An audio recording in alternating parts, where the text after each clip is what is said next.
Wazwai vana baba, makadini unomutsa? Isu kuno takachengetwa nomutsa. Mutsa wedenga uyu wesinani nani akautakura ndiwo wakatichengeta pachena, watakapuwa mweya unoera. Ndizvo tinotenda zuva rabuda mabvezuva izuva rakanaka, zuva ratakabarirwa isu veJohani Masowe chano. Zuva rinouya kuzoringwa nevaridzi vechinamato, vanouya kutarira ropa eradhimero, ropa raakachengetwa raKristu muna Amosi mambo. Saka zuva iri ndiro zuva rinoparidzwa mweya womunhu mutema. Ndiro zuva iri rinodzorwa vose vose, mbavha nevaroyi nemasvikiro epanyika pano vanodzidziswa Mwari Baba. Saka rakanzi zuva iri riremekedzwe nekuti ndiro zuva rinoparidzwa tsika. Rakanzi zuva iri kana richinge raparidzwa tsika, naye anodzika Isaka mambo achenedha mapfupa neropa.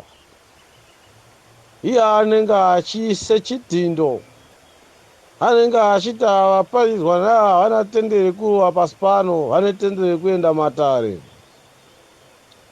Saka zuva iri kana richinge rabuda mabvezuva wose wose akanzwa kutaura kwababa Johani ane tendere yekuti aende kunonamata. Kana aenda kunonamata anosangana nerupawo rwake Mwari Baba, nekuti runofamba pasi pano. Varidzi vechinamato vanodzika vakadengezere masimba kuzouya kuverenga vanhu vagere kuzviyo zvake Mwari Baba. Saka zuva iri rakanzi vanotadza vaya nevanobatwa musoro, vanotendeukira zita rake Mwari Baba, vane tendere yekusarenda zvivi. Mukati mairi zuva umu makanzi munoburuka tsitsi dzedenga. Muzuva umu ndimo munouya kuringaniswa vanhu neuso hwake Mwari Baba, vachitaura zvavakatadza voga. Zuva iri rakanzi zuva iri rinobvira zambara. Kune ropa rehwai vana baba rakadeukira zuva iri. Saka kune 2,990 kuvana vaya vakambobayiwa. Ndiro zuva iri rinoonekwa mabvezuva richierere ropa. Saka izuva chete rinonzi riparidzwe pasi pano vanhu vazive ukuru hwawo. Saka vakanzi vanotenda muzuva ravamambo ndivo ngavaise rukudzo kuna mambo. Vanhu veJohani Masowe chishanu havana tendere yekuti Johani, vane tendere yekuti mambo Johani.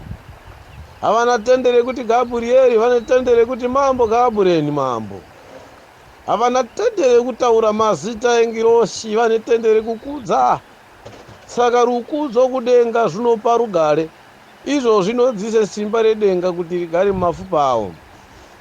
Imhosva kutaura kuti Johani wakanzi wakasiyana nababa venyu. Wakanzi wose wose pasi pano vasina rukudzo kune mutumwa havane nhaka. Saka mungandokudza zvenyu madzimambo epanyika pano, kana kunokudza ivo mapurisa, zvose zvose nemadhumeni, kwete kwete. Izvi rakati kudzai mutumwa, kudzai mutumwa. Maiona makudzirwo anoitwa madzimambo kana masvikiro edunhu. Endai mumbopinda mumamwe masangano anounganiwa achiitwe zvenyika, kune rukudzo ruriko. Ko imi seiko veJohani Masowe mesina kuratidza kukudza mutumwa? Izvi raidaro raipopota kuti mutumwa ngaakudzwe panyika pano. Asi akati kana muchinge mazotikudza kumberi musazotinamata, nekuti waita handinamatwe. Waiparidza wechidaro wechiti anonamatwa ndiye Mwari Baba. Saka tiri kutaura kuti mukukudza mune mazwi muna baba Johani ndimo motinoona Mwari Baba. Saka makaparidza pamberi pezambara mechiti Johani akatumwa neruvheneko, munenge mapesa kutsika yekuvamba. Sokuti wakaatenda mutange kuisa matendo ekukudza basa rakadzika muna mambo Johani. Baba Johani uyu ndiye mambo wakomana.